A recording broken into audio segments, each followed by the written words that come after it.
تعالیٰ کا جتنا شکر ادا کیا جائے کم ہے کہ اس نے ہمیں آپ کو ایک مسلمان گھرانے میں پیدا فرمایا اور گھر بیٹھے بغیر کسی محنت کے، بغیر کسی کوشش کے ایمان کی دولت عطا فرما دی۔ اس راستے میں ایمان کو حاصل کرنے میں ہمارے پاؤں میں کوئی کانٹا نہیں چبھا، کوئی ہمیں قربانی دینی نہیں پڑی، ہماری کوئی کوشش کسی کوشش کو اس میں دخل نہیں ہے۔ اللہ تبارک و تعالی نے محض اپنے فضل و کرم سے ماں باپ ایسے عطا فرما دیے جو مسلمان تھے، گھرانہ ایسا دے دیا جس میں ایمان اور اسلام موجود تھا۔ الحمدللہ ہم بھی اس میں داخل ہو گئے۔ سب سے بڑی دولت ایمان کی دولت ہے، اس سے بڑی کوئی اور دولت نہیں ہے۔ یہ ایمان ایسی چیز ہے کہ دنیا کی بھی کامیابی کا ذریعہ اور آخرت کی کامیابی کا بھی ذریعہ۔ تو اللہ تعالیٰ کا فضل و کرم ہے، اس نے پیدا کر دیا۔ اس پر مزید اللہ تبارک و تعالیٰ کا کرم یہ کہ کچھ تھوڑی بہت نماز روزے کی توفیق عطا فرما دی۔ الحمدللہ بے نمازیوں میں ہمیں شامل نہیں کیا، ورنہ کتنے مسلمان ہیں جو اللہ تعالیٰ حفاظت فرمائے، جو بیچارے اس نعمت سے بھی محروم ہیں، نماز کی نعمت سے بھی محروم ہیں، اللہ تبارک و تعالیٰ کی بارگاہ میں حاضری دین لگانے سے بھی محروم ہے۔ اللہ تعالیٰ نے اپنے فضل و کرم سے یہ چیز بھی عطا فرما دی ہے۔ ظاہری طور پر الحمدللہ ہم دین سے وابستہ کہلاتے ہیں، باہر جاتے ہیں تو لوگ ہمیں یہ سمجھتے ہیں کہ یہ دیندار لوگ ہیں۔ تو بعض اوقات اس کی وجہ سے، ان نعمتوں کی وجہ سے بعض اوقات دل میں یہ خیال پیدا ہونے لگتا ہے کہ بس ہم ٹھیک جا رہے ہیں، صحیح راستے پر ہیں، اور اپنے اعمال کی طرف نگاہ جانے لگتی ہے کہ ہم نے یہ عمل کیا، یہ عمل کیا، یہ عمل کیا، اور پھر اس کے اوپر قانع ہو کر بیٹھ جاتے ہیں کہ اور آگے بڑھنے کی ضرورت ہی نہیں، جس طرح گاڑی چل رہی ہے چلتی رہے گی اور اسی طرح جنت میں انشاءاللہ پہنچ جائیں گے۔ تو میرے بھائیوں اور بہنوں، یہ قناعت یا کسی ایک منزل پر پہنچ کر کھڑے ہو جانا کہ بس اب ہمارا کام ہو گیا، ہمیں کچھ اور کرنے کی ضرورت نہیں ہے، یہ خطرناک چیز ہے، اسی کا نام غفلت ہے۔ یہ تو ایمان اور عمل صالح ہے، یہ دو چیزیں ایسی ہیں کہ اس کی تو ساری زندگی اس دوڑ دھوپ میں انسان کو گزارنی ہے، تو یہ کسی منزل پر رکنا نہیں ہے۔ اور اے برادر بے نہایت درگہیز، مولانا فرماتے ہیں، اے برادر بے نہایت درگہیز، ہر چہ بروے میرسی بروے مہیز، کہ اے بھائی یہ جو درگاہ ہے نا، اللہ تبارک و تعالیٰ کی طلب کی درگاہ، اللہ تبارک و تعالیٰ کے ساتھ تعلق کی درگاہ، اللہ تعالیٰ کی طرف رجوع کی درگاہ، اس پر ایمان کی درگاہ، اس کی خاطر سجدے کرنے کی درگاہ، اس کی خاطر اس کا ذکر کرنے کی درگاہ، یہ بے نہایت ہے، اس کی کوئی انتہا نہیں۔ اے برادر بے نہایت درگہیز، ہرچہ بروے میرسی بروے مہیز، جس مقام پر بھی پہنچ جاؤ وہاں پہنچ کر کھڑے نہ ہو جاؤ، بلکہ یہ چلنے کی ہے، یہ چلتے چلتے چلتے چلنا ہی منظور ہے۔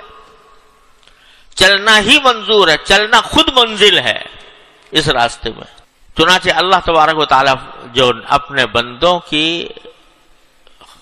کے خاص بندوں کا ذکر فرماتے ہیں تو فرماتے ہیں کہ الذین یؤتون ما آتوا وقلوبہم وجلۃ انہم الی ربہم راجعون، کہ وہ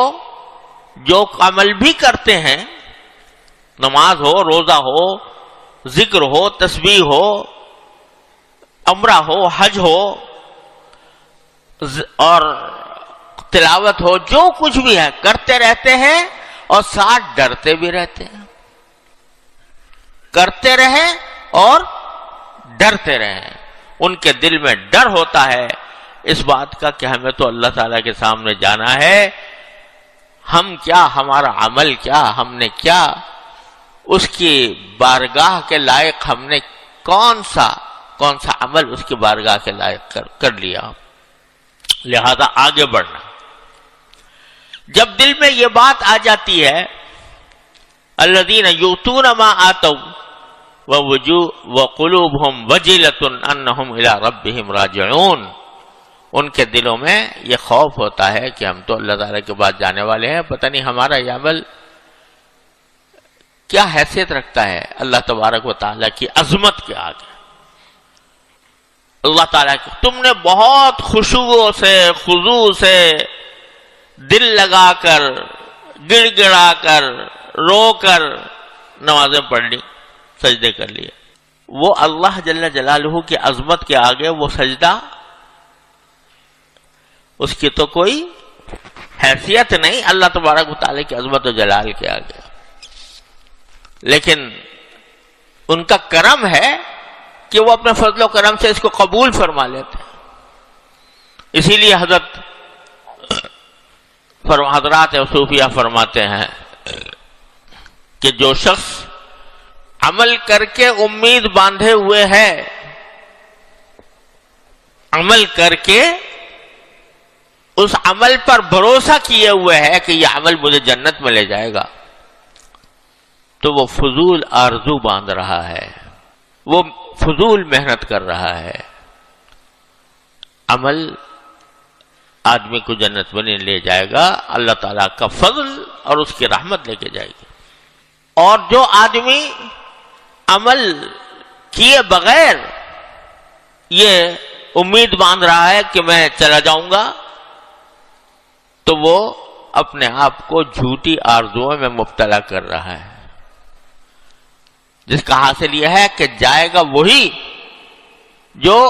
عمل کرتا ہوگا، لیکن عمل کرنے کے نتیجے میں اللہ جل جلالہ کی رحمت اس کو لے کے جائے گی۔ عمل میں اپنی ذات میں کوئی اتنی بڑی خاصیت نہیں ہے کہ وہ اللہ تعالیٰ کی عظمت کا حق ادا کر سکے، وہ اپنا اللہ تعالیٰ کا فضل و کرم ہی لے کے جائے گا۔ لہذا ہمیں ہر وقت عمل بھی کرتا رہیں اور ڈرتے بھی رہیں اللہ تبارک و تعالیٰ سے۔ یہی ایک مومن کا طرہ امتیاز ہے جو قرآن کریم نے بیان فرمایا ہے۔ تو ہمارے بزرگوں نے فرمایا کرتا رہے اور ڈرتا رہے۔ تو جب اور ڈرتا کس بات سے رہے کہ ٹھیک ہے بھائی نماز تو پڑھ لی، ایک تو خود نماز ہی کیسی پڑھی اس کی طرف ذرا توجہ کرے کہ بھائی اس میں ترقی ہو، میں ایک جگہ جا کے کھڑا نہ ہو جاؤں، اب میں ذرا اپنے خشوع میں اضافہ کروں، اپنے خضوع میں اضافہ کروں، اپنے اللہ تعالیٰ کی طرف توجہ میں اضافہ کروں، یہ منزل حاصل کرنے کی کوشش کریں۔ اور اس سے بڑی بات جو میں عرض کرنا چاہتا ہوں، اللہ تعالیٰ ہم سب کو اس کی طرف دھیان اور توجہ عطا فرمائے، وہ یہ کہ جو سب سے بڑی چیز ہے اپنی اصلاح میں، وہ گناہوں سے بچنا ہے۔ نماز تو پڑھ لی، اللہ کا شکر ہے الحمدللہ، اس کے اوپر بھی اللہ تعالیٰ کا شکر ادا کرو کہ مسجد میں اللہ تعالیٰ نے آنے کی توفیق دی، نماز پڑھنے کی توفیق دی، روزہ رکھ لیا، رمضان آیا روزہ بھی رکھ لیا، اللہ تعالیٰ کے فضل و کرم سے عمرہ بھی کر لیا، حج بھی کر لیا، جن کو استطاعت، جن کو موقع مل گیا۔ لیکن جو چیز خطرناک ہے وہ گناہ ہے کہ ایک طرف آدمی نماز بھی پڑھ رہا ہے، روزے بھی رکھ رہا ہے، عمرے بھی کر رہا ہے، تلاوت بھی کر رہا ہے، ذکر بھی کر رہا ہے، نفلیں بھی پڑھ رہا ہے، لیکن ساتھ ہی گناہ بھی کر رہا ہے، گناہ کے اندر بڑھتا چلا جا رہا ہے، ایک کے بعد ایک، ایک کے بعد ایک، ایک کے بعد ایک گناہ ہوتے جا رہے ہیں، اور ان گناہوں کی کوئی پرواہ بھی نہیں ہے، الیاذ باللہ، پرواہ بھی نہیں ہے کہ میں کیا زہر کھا رہا ہوں، کس آگ میں کود رہا ہوں، کہاں اپنے آپ کو لے کے جا رہا ہوں، اس کی فکر بھی نہیں۔ تو یہ اللہ بچائے، یہ خطرناک چیز ہے جو ساری نفلوں کو برباد کر دینے والی چیز، ساری نفلوں کو، ساری نفلی عبادتوں کو برباد کرنے والی چیز کیا ہے؟ گناہ۔ کیوں؟ میں نے آپ سے عرض کیا تھا کہ اللہ جل جلالہ کی دی ہوئی نعمتوں کو صحیح استعمال کرنا یہ طاعت ہے، اور اللہ تعالیٰ کی دی ہوئی نعمتوں کو غلط استعمال کرنا یہ گناہ ہے، جو ناشکری ہے۔ جو نعمت اللہ تعالیٰ نے دی تھی اس کو صحیح استعمال کرنے کے بجائے غلط استعمال کرنا یہ گناہ ہے، یہ ہے ناشکری اللہ تعالیٰ کی نعمت کی۔ اللہ نے نعمت دی، آپ کو کوئی شخص جو ہے آپ کو کوئی گاڑی دے اور آپ کو وہ گاڑی بیچارے نے اس خیال سے دی کہ بھئی اس کو مسجد جانے میں آسانی ہوگی، اس کو مدرسے میں جانے میں آسانی ہوگی، آپ جناب اس کو لیے پھر رہے ہیں اعوذ باللہ سنیماؤں کے دروازوں پر اور قہوہ خانے میں اور خدا جانے کن کن بلاؤں میں۔ تو یہ کتنی بڑی ناشکری ہے اس اللہ کے بندے کی جس نے تمہارے ساتھ یہ احسان کیا تھا۔ تو یہ جو کچھ اعضاء و جوارح ہمیں اللہ تعالیٰ نے عطا فرمائے ہیں یہ سب اس کی دی ہوئی نعمتیں ہیں، ان کو غلط استعمال کرنا، ناجائز کاموں میں استعمال کرنا، اللہ تعالیٰ کی نافرمانی میں استعمال کرنا، یہ سب بہت بڑی ناشکری ہے۔ اور جیسا کہ بار بار عرض کیا کرتا ہوں، ساری زندگی کوئی نفل نہ پڑھے، ساری زندگی ایک نفل نہ پڑھے کوئی، لیکن گناہ سے بچتا رہے، گناہ سے بچتا رہے، یعنی گناہ سے اس کا دامن پاک ہو۔ میں کہتا ہوں